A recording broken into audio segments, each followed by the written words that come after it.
अज़ीज़ दोस्तों, welcome to my channel A1 Ghazals. उम्मीद करता हूँ कि आप सब खैरियत से होंगे और आपको मेरी पहली नज़म और गज़लें भी ज़रूर पसंद आई होंगी। मेरी नई नई गज़लें और नज़म सुनने के लिए मेरा चैनल A1 गज़ल ज़रूर सब्सक्राइब कर लीजिए। आज मैं नए टॉपिक पर एक नई नज़म लेकर आया हूँ जो कि आपको ज़रूर पसंद आएगी, जिसका मौजू है जिन्नू कोई मुँह नहीं सी लांदा उसे दी अज बल्ले बल्ले। सो शुरू करते हैं। ਜਿਹਨੂੰ ਕੋਈ ਮੂੰਹ ਨਹੀਂ ਸੀ ਲਾਂਦਾ ਉਸੇ ਦੀ ਅੱਜ ਬੱਲੇ ਬੱਲੇ। ਜਿਹਨੂੰ ਕੋਈ ਮੂੰਹ ਨਹੀਂ ਸੀ ਲਾਂਦਾ ਉਸੇ ਦੀ ਅੱਜ ਬੱਲੇ ਬੱਲੇ।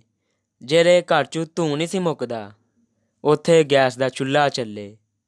ਜਿਹਨੂੰ ਕੋਈ ਮੂੰਹ ਨਹੀਂ ਸੀ ਲਾਂਦਾ ਉਸੇ ਦੀ ਅੱਜ ਬੱਲੇ ਬੱਲੇ। ਜਿਹੜੇ ਘਰ 'ਚੋਂ ਧੂੰ ਨਹੀਂ ਸੀ ਮੁੱਕਦਾ ਉੱਥੇ ਗੈਸ ਦਾ ਚੁੱਲ੍ਹਾ ਚੱਲੇ।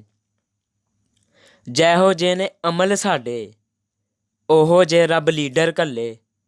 ਮੁਲਕ ਨੂੰ ਸਮਝ ਕੇ ਭੇਡ ਦਾ ਲੇਲਾ ਖਾਈ ਜਾਂਦੇ ਨੇ ਸਨੇ ਹੀ ਖੱਲੇ। ਉਹਨੂੰ ਸਿੱਧਾ ਜੇਲ੍ਹ ਪਹੁੰਚਾਵਣ ਜਿਹੜਾ ਉਹਨਾਂ ਦੇ ਅੱਗੇ ਬੋਲੇ। ਜਿਹਨੂੰ ਕੋਈ ਮੂੰਹ ਨਹੀਂ ਸੀ ਲਾਂਦਾ ਉਸੇ ਦੀ ਅੱਜ ਬੱਲੇ ਬੱਲੇ। ਰਾਤੀ ਆਵਣ ਬੰਨ ਲੁਟੇਰੇ ਦਿਨ ਨੂੰ ਲੁੱਟਣ ਪਾ ਮਸੱਲੇ। ਰਾਤੀ ਆਵਣ ਬੰਨ ਲੁਟੇਰੇ ਦਿਨ ਨੂੰ ਲੁੱਟਣ ਪਾ ਮਸੱਲੇ।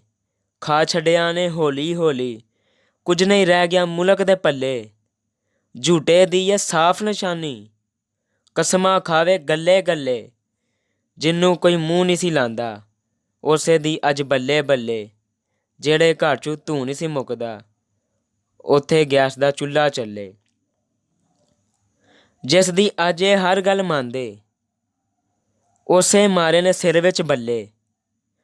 ਜਿਸ ਦੀ ਇਹ ਅੱਜ ਹਰ ਗੱਲ ਮੰਨਦੇ ਉਸੇ ਮਾਰੇ ਨੇ ਸਿਰ ਵਿੱਚ ਬੱਲੇ।